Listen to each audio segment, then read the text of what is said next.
Now, you are blind. Look under the tree. You want to look under the tree. Wow! I want to be one. Take a right. Wow, says Lily.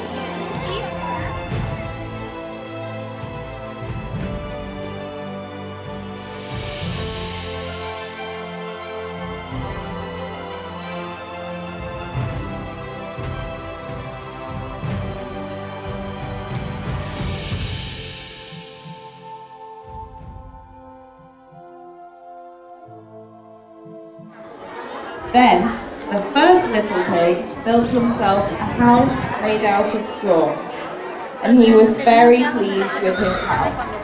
He said,